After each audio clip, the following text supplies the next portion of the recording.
দেখুন, দুজন জাজকে আমরা অলরেডি দেখেছি, একজন অভিজিৎ গঙ্গোপাধ্যায়, একজন চিত্তরঞ্জন দাস। অভিজিৎ গঙ্গোপাধ্যায় পদত্যাগ করে বিজেপিতে গেছেন, চিত্তরঞ্জন দাস নিজে বলেছেন যে তিনি আরএসএস করতেন। ভোটারদের এই সংশয় দূর হওয়া উচিত যে ইভিএম, আপনি যে কোনো নির্বাচনী ব্যবস্থায় ইভিএমটা এনেছেন কেন?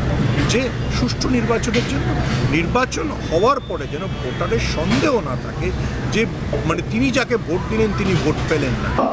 কোনো না কোনোভাবে এটাকে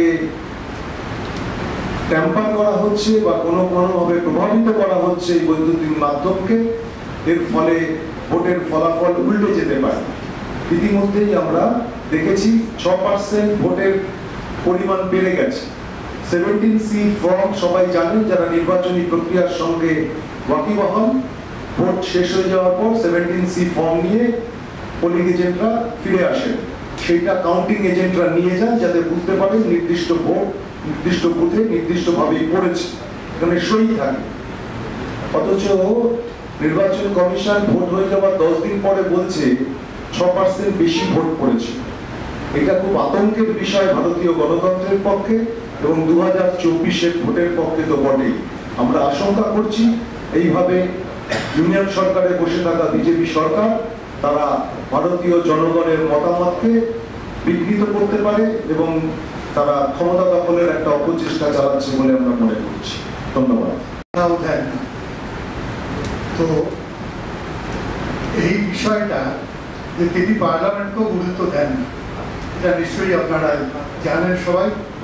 তো সব মিলিয়ে কুন্তল ঘোষ যা বলেছে খুব স্পষ্ট বলেছে। এবার বলবেন বর্ণালী মুখার্জি। বলছি, ওবিসি নিয়ে আপনারা বললেন 2010-এর পর থেকে হাইকোর্ট যে রায় দিয়েছে সেসব ক্যান্সেল। এই নিয়ে কিন্তু অমিত শাহ সাংবাদিকের সামনাসামনি পরিষ্কার বলেছেন যে যারা একদম প্রাপক তারা এতে বঞ্চিত হবে কোনোভাবে, যে রিজার্ভেশনে নাম পিছিয়ে যাবে। মমতা বন্দ্যোপাধ্যায় বা তৃণমূল সরকার এটা অনৈতিকভাবে করেছে এবং মুসলিম সম্প্রদায়কে বেশি করা হয়েছে, একদম তিনি পরিষ্কার এই কথাও তুলেছেন।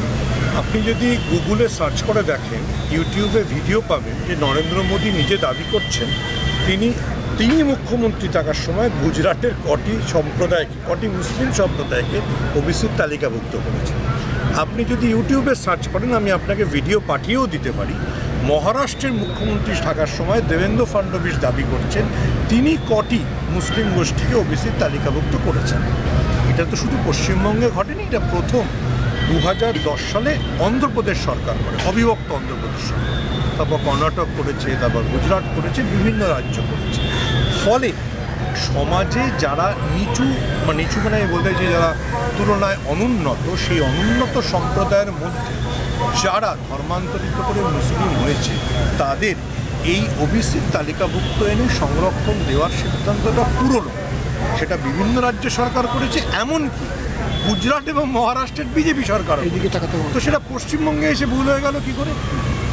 উনি যেটা বলছেন সেটা সর্বৈব মিথ্যে কথা। উনি প্রায়শই যে মিথ্যে কথাগুলো বলেন সেটা উনি যখন গুজরাটের হোম মিনিস্টার তখন সেই বিধানসভায় দাঁড়িয়ে মহারাষ্ট্রের নরেন্দ্র মোদী বলেছেন। সেই ভিডিওটা কি তাহলে মিথ্যে না?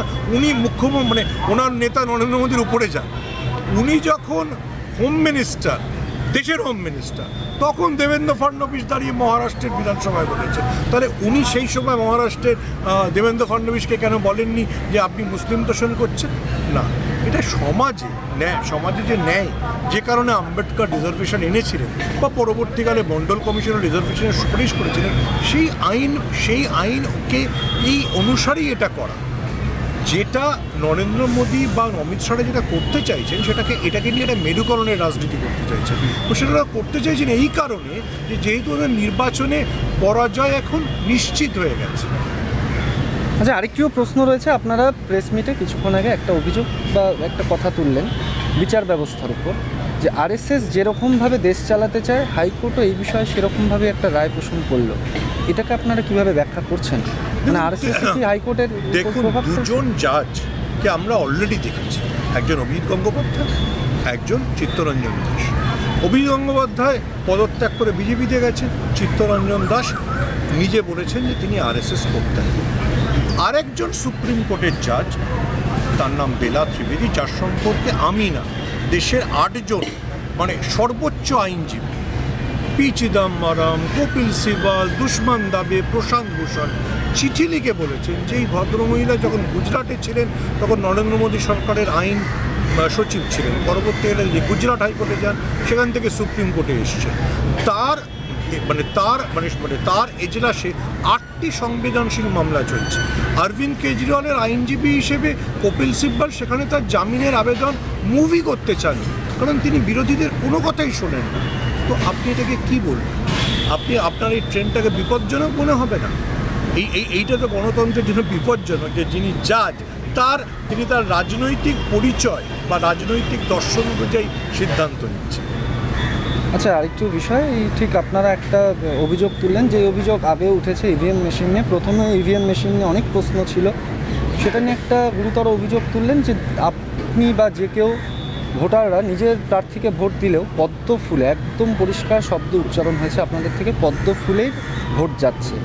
এটা কি কোনো প্রমাণ বা তথ্য আপনারা বা ইলেকশন কমিশনে জানিয়েছেন? ইলেকশন কমিশনকে আমরা চিঠি দিয়ে জানিয়েছি। দুটি আমি আবার আপনাকে মনে করিয়ে দিই, দুটি স্পেসিফিক ঘটনা পশ্চিমবঙ্গের ক্ষেত্রে ঘটেছে, একটি মহুয়া মৈত্রর কেন্দ্রে আর একটি মালদা দক্ষিণের কেন্দ্রে। আমরা দুটি ঘটনাতেই চিঠি দিয়ে নির্বাচন কমিশনকে জানিয়েছি যে ভোটারদের এই সংশয় দূর হওয়া উচিত যে ইভিএম, আপনি যে কোনো নির্বাচনী ব্যবস্থায় ইভিএমটা এনেছেন কেন?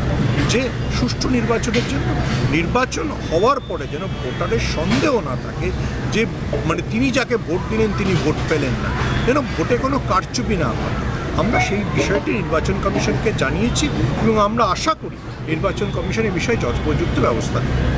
বিভিন্ন বিরোধী দল কেন্দ্রীয় সরকারের বিরুদ্ধে এই কেন্দ্রীয় তদন্তকারী সংস্থা নিয়ে বারবার প্রশ্ন তুলেছেন, আপনারাও আবার তুললেন ইডি সিবিআই।